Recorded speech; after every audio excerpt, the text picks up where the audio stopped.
Hi Aquarius, welcome to March. This is Teresa from Tarot by T. Before I start your reading, I want to call in some good energy and create some sacred space around this reading. So this month we have a bunch of planets changing signs. We have Mars moving into Gemini on March 3rd or 4th, late in the day on the 3rd. And then we have a new moon in Pisces on the 13th. Then Mercury moves into Pisces on the 16th. And Venus moves into Aries from Pisces into Aries. On the 22nd, we have the solstice in there. I mean, not the solstice, the equinox. On the 20th, when the sun moves into Aries. And then we have a full moon in Libra, which is favorable to your sign, by the way. But a lot of energy is shifting, and this month is a good month. All the planets are going direct, so we don't have any retrograde energy to deal with this month. We won't have, so the planets will be direct until mid-April when Pluto goes retrograde. So now's the time to take action, especially around the full moon when Mars is trining Saturn. So let's see what the cards say. What does Aquarius need to know about love and relationships for the month of March 2021? What does Aquarius need to know about love and relationships for March 2021?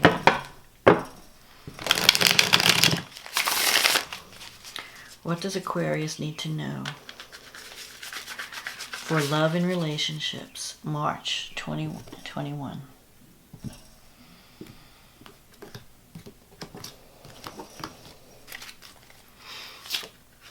The King of Pentacles, the Nine of Wands, the Eight of Wands, the Three of Pentacles, the Three of Wands, the Ten of Pentacles,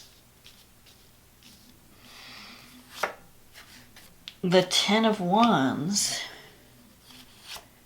the Emperor, the Empress, and the Two of Pentacles. And the card at the bottom of the deck is the Page of Pentacles. So let's see what we have here. So you have like two tens, which are... Okay, so we start out with the King of Pentacles energy, crossed by the Nine of Wands. The King of Pentacles... If you're dealing with someone, well, this could be your energy that you're looking for security and you're looking to build something solid. You may be focused on financial success this month. And if you're focused on a relationship, you want to find something. You're not interested in a fly-by-night relationship. You want to find something that's going to last. So you might be dealing with, some of you might be dealing with earth signs, because the King of Pentacles represents earth. The Pentacles represent earth. So that would be Taurus, Virgo, Capricorn. But it can also represent that, because the energy of the card that first comes out, that could be your energy, where you're looking for something solid, stable. You're concerned about home and family. That's the King of Pentacles energy. He's looking for security. He's looking for something that's stable, something that will last. And you might be attracted to someone who's not as, you're not looking for some, fun person here today, gone tomorrow. You're wanting something solid, something that's going to, be there for you. You have the Nine of Wands here crossing you. So I feel like you've been working really hard. You've been struggling with a problem. Either you've been overwhelmed with work, or sometimes the Nine of Wands can mean that a relationship you thought was done, you were done with, may come back for one last final round. And you may have this final hurdle to battle, because the Nine of Wands is like you're battle weary. You've been struggling with an issue for a long time and you just feel like giving up. So that could mean that if you're not involved with anyone, maybe you've been looking for someone for a long time and you feel like, this is crazy, I just can't do it anymore. Or you could be struggling within a relationship, trying to make things work, and you just feel exhausted, like, but the Nine of Wands is saying, don't give up. The Nine of Wands is saying you're really so close to the end of the battle And actually you have the Ten of Wands here, which in the reading means you're coming to the end of the struggle. And once you get to the 10, you're done. You know, that's the end of the cycle. So you're going to be able to put your burdens down. And I think that this month, it's already happening because you have the Eight of Wands here and the Three of Pentacles. Some of you might be really focused on work and you haven't had time for a relationship. But the Eight of Wands represents opportunities opening up, doors opening up, messages coming in, the arrows of love. And you have the Ten of Pentacles in the future. Plus you have these two major arcana cards. And I think they're the only ones in the reading here. The Emperor and the Empress. I mean, I feel that you can actually, you can have a connection with someone that is really, it could even be karmic. It's life-altering. The Three of Pentacles, I feel like you've been focusing on career and you're doing fine with your career. The Three of Pentacles is in the recent past. You have the Page of Pentacles here. This is the card of the student. So you might be learning new skills. You might be open. You're open to the new, actually. You're wanting to break free of past patterns. Things are going to start to get exciting if they haven't already. I feel like there's a lot going on in your life. Even though you're looking for a stable relationship or you're looking to settle down with someone, and you might be dealing with someone who is very reliable, I feel like if you're with someone, you're coming to the end of the struggle to make the relationship work. If you've met someone new, I think you're meeting someone, you're being with someone that's very different, more down-to-earth energy, different than the air, and you might have been with more exciting types like fire signs or air signs, but the earth energy is someone that you could really count on. You can build that life and that dream with. And you've got this Ten of Pentacles here. This is like not just a money card. This is a card of security, knowing that you have like two people coming together. They're building a secure home together. They're financially secure together. They feel safe with each other. But you're meeting someone who has your back, who's there for you, who's someone you can count on, as opposed to maybe in the past being with someone who wasn't reliable or wasn't there. But I feel like you may have already met this person because the Eight of Wands is in your past. The Eight of Wands is like doors are opening up, opportunity, things happening quickly, falling in love. You have the Three of Wands here. That's a card of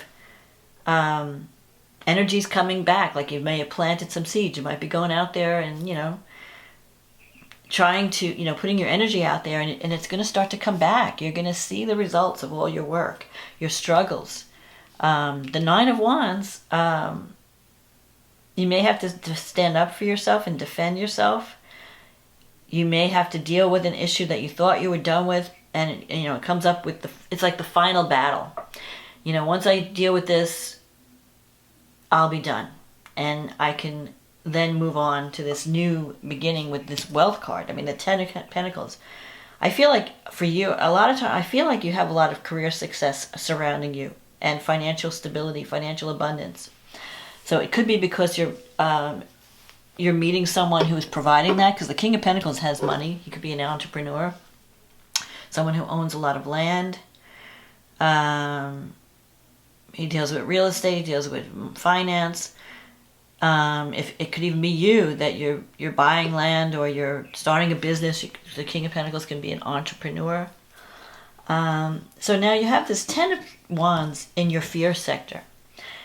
So I think that you're probably thinking, I don't know when I'm going to be able to put down my burdens. I feel like I've just been working and I've been struggling, and opportunities have come my way, but when is it going to end? You're like doubting that you're going to come to the end of the line with this problem, but you are. The Ten of Wands means it's time to put down your burdens, and you have been juggling a lot. You have this Two of Pentacles here as an outcome. That's juggling. You're juggling. So you could be, juggling work responsibilities, juggling, relationship responsibilities, or home and family. And it's just been a lot. It's been, but I feel like you're coming to the end of all that, and you can finally relax in the energy of the Ten of Pentacles. you know, all your hard work, all your efforts are going to pay off. Not only financially, career success, money, but also having a happy home. The Ten of Pentacles is, you know, look at these two people on the cards. It's in the cards. You got the card reader here on this card. You have the man, the couple here with the child and the two dogs. That's loyalty, fidelity. So I don't know what kind of relationships you may have had in the past that may have been a struggle. But the thing that's coming in the future is something solid and stable and secure. And especially you have this Emperor in your environment, and you have the Empress in your wish fulfillment sector. The Empress is what you're looking for. You're looking for, you know, your focus is on home and family and abundance. The Empress gives birth. She's the mother card. You could be giving birth to a new project, or giving birth. For some of you, if who are looking to have children, you could be giving birth to a child. But it could also mean the birth of a new relationship or a new cycle in your life, the birth of a creative project. And you have this Emperor energy. This person, the Emperor, is organized. He's a leader. He's very solid and stable. He wants to build something that lasts. He's an executive. You know, this could be. It's like the power couple, the Emperor and the Empress. So you're getting together with someone who is really a good match with you. You have the same energies. You have strong energies, and especially because they're major arcana cards. It has a more significant meaning, a higher meaning. So I feel like it's almost like a karmic path, like you're moving into a soulmate or a destined connection. Something that can change your life in a good way. And you have this Two of Pentacles. So I feel like things you're gonna start to see the fruits of your labor. You're gonna start to see success, and you're gonna start to see the stability coming in. And in about 2 months, I feel that you're gonna have to make a choice. Like, you're not gonna be able to juggle all these things. At some point, you're gonna have to drop some things because it's gonna be too much to keep all these plates spinning in the air. I feel like you've got too many irons in the fire. So for some of you, that could be maybe you're dating different people and you have to choose. And when you do choose, I think it'll be a solid commitment. You're gonna find someone that you really feel resonates with you, matches with you. For others, it could be that you just have too many projects going on and it's taking away from your relationship, and you need to drop some of that busyness and really focus on what you want to focus on. You know, what you need to focus on. Focus on more time to build your happy home and your relationship. Because I feel like you've been spending a lot of time on career, and that's going well. And at some point, you know, you're going to you can coast on that. And then you'll have less of a burden, less things to take care of, less responsibility. And you might be getting out and being more social and connecting with someone that you can really have a relationship with, that you can build a secure foundation. Let's see what the astrology has to say. So for you, you have this new moon in Pisces. Well, first of all, Mars moves into Gemini at the beginning of the month, and that will be favoring your sign. And let me see where that is. That's going to be in your 5th house. So when Mars moves into the 5th house at the beginning of the month, your focus is going to change from home and family and work to romance and creative self-expression and getting Mars in the 5th house. Wherever Mars is in your chart, when it's transiting, that's where your energy is going to go. So in the 5th house is the fun house. It's the house of pleasure. It's the house of children. It's the house of romance, sex, creative expression. So, and this new moon in Pisces is going to be in your 2nd house, and it's combined with Neptune and Venus. The new moon in Pisces is going to be on the 13th. So you have, I feel like the 2nd house has to do with money, but it also has to do with security. It's the wealth house. It's the money house. So I feel like your new opportunities to make money, to be financially successful, are coming in this month. But more than that, the second house is also self-esteem. What do I value? So I think that your values are changing and you have a new beginning. You could connect with someone. Venus and Neptune, I mean, you could do something creative that brings in money. I feel like if you're ever wanting to, whatever you're working on, whatever you're doing, whoever you're partnering with, you're like I said, you're like the power couple. You're going to be creating wealth and security together, and also feeling more secure. I feel like you're going to have a new beginning where you feel more secure, both financially and within yourself.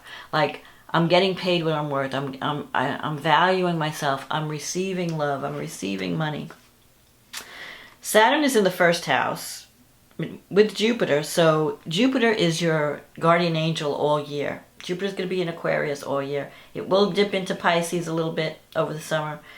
But for the most part, it's bringing you luck and expansion. You're expanding your image and your presence. You're feeling more optimistic. Saturn in the first house is bringing you a sense of responsibility. You're being taken seriously. Uranus is in the fourth house, since it moved into Taurus, and it will be in Taurus for the next, like, at least 4 or 5 years. 5 years. So your home life is changing. You might want to, renovate your house, or you might want to move out of the current situation and move into a new house. When Uranus hits the angle, sometimes you feel this restless energy. So you may feel like, well, I have all these responsibilities. I can't just drop everything and move. Or my family is acting up around me, and, I still have to hold everything together with Saturn in the first house. I have to be the one that takes, that's carrying the responsibility. So here's this 10 of Wands, I'm responsible for everyone. So that's because we're having Saturn square Uranus all year at different points. So there's that challenge between what are my responsibilities, and, I can't just, what will people think if I just abandon my responsibilities? But then you have this Uranian energy that says you have too many, you maybe need to free yourself from some of this baggage. Maybe you need to sell some of your properties that have been weighing you down, or sell if you have possessions that are dragging you down.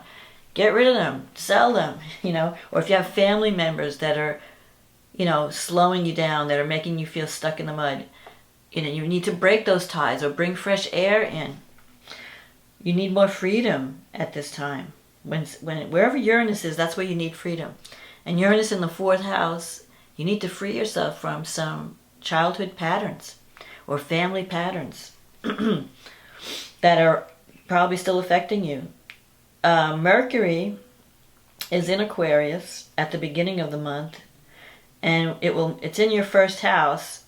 So it's a good time when Mercury's in your first house to get your message out there, to communicate. You might be more communicative. You might be, contacting people, talking to different people. It's going to move into Pisces, and when it does, it'll be in your second house of money. So then you're going to have all these money-making ideas. I mean, I think this is a money month for you, where you're thinking, how can I bring in more money? How can I bring in more security? That's where your focus is. So after this new moon, maybe you decide to do some writing, some creative writing. Or you have a lot of ideas on ways, like, because Mercury is your thinking. It's also the way you communicate, writing, communication, anything that has to do with marketing, getting your message out. The only thing is, when Mercury is in Pisces, it operates best when you're doing something creative.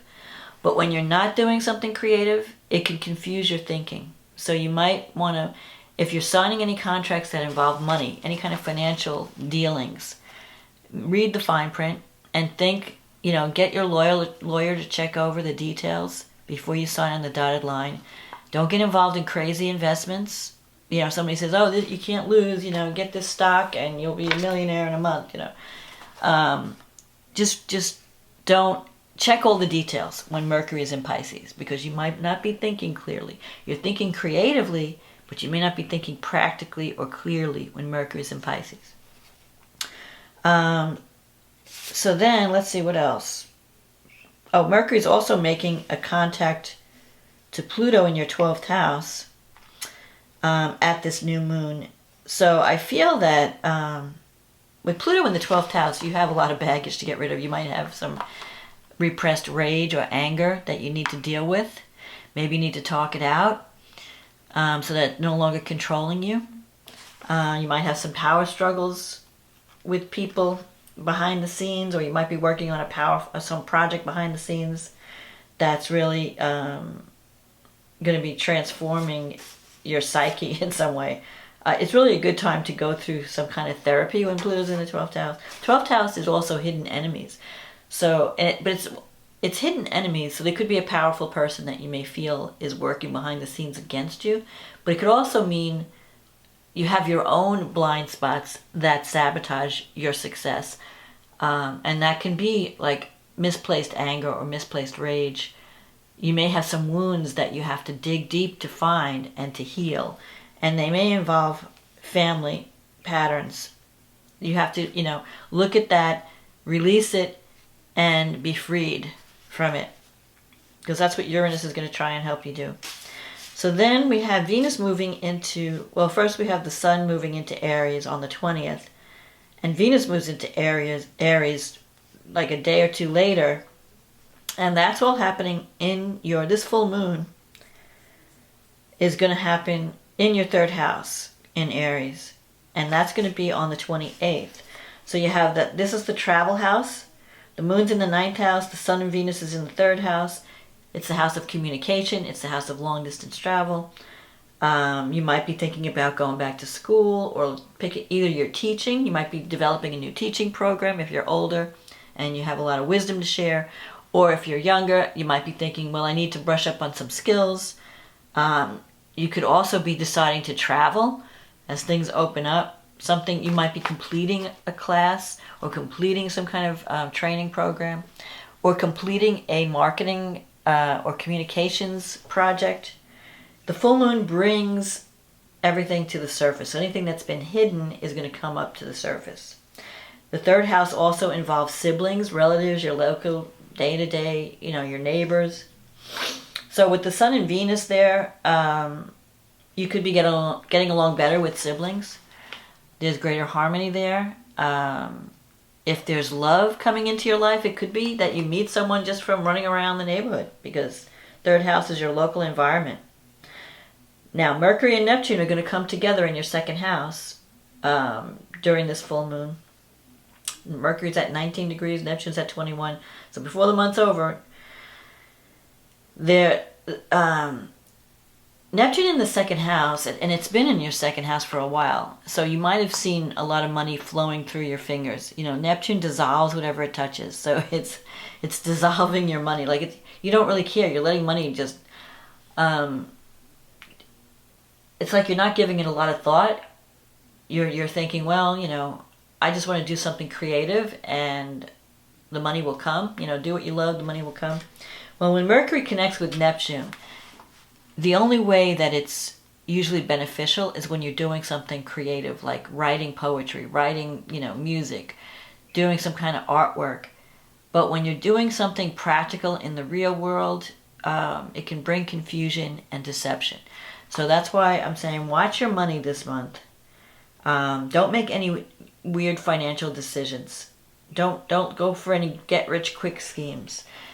But on the other hand, if you've got some creative idea and you want to express yourself, Mars is in your 5th house and it's trining Saturn in your 1st house. You could start something now. Work toward a goal or a dream that's a creative project, and it will. You could be building something really solid and steady. And if you start a relationship under these aspects, it could last a long time. You could be with someone more serious. I feel like you have a more serious attitude toward relationship this month, and you're looking for stability. And you could also find that there's also creativity wrapped up in that somehow. That you are being more creative. You're giving birth to something. It's like a new you, where you're allowing your creativity and your genius to shine. So I feel like that's the message this month. So it's a money month, it's a love month, but it's also a month of creativity, and seeing that creativity grow and give you recognition and respect. So I think you have a good spread. The only thing I would caution you is, like I said, no get rich quick schemes. Watch where your money's going. But I think you can connect with, and you can build something solid and stable. You could find love that really, with someone who's reliable this time. And someone that can really enhance your life and make you feel more secure, make you feel more beautiful, more loving. So that's my forecast, Aquarius, for March. I hope you enjoyed this reading. If you did, click on the like button, click on the links, click on the subscribe button, share, like, whatever. I mean, if the more likes you get, it'll help me, to get the videos out, and it'll give it more exposure. So just click and like if you liked it, and comment also if you found it that you resonated with it. Please comment. So I hope you enjoy March. If you have anything that you want to start, any kind of creative project, now's a good time to put your energy there, especially when Mars is trining Saturn. So, and for romance, if you're looking for romance, you have the support of Mars and Saturn. So I hope you enjoyed this reading. I want to thank you for your support, and thank you for everyone who has been supporting this channel and liking, commenting, purchasing readings. I wouldn't be here without you. Have a wonderful March if you're celebrating St. Patrick's Day or the Vernal Equinox. Have a wonderful equinox. We're coming into spring or fall, depending. The seasons are changing, depending on where you live. So the energy is changing, and I feel like this will be the real new year, because Mars, the sun will be moving into Aries. It's a whole new astrological cycle. Mars is going to be in Gemini, which is, speeding things up. The energy is a little bit faster with Mars and Gemini. Even Venus and Aries, people will be more courageous in expressing their love this month. So have a wonderful March, Aquarius. I wish you much wealth, success, love, and I'll talk to you again next month. Okay, bye now.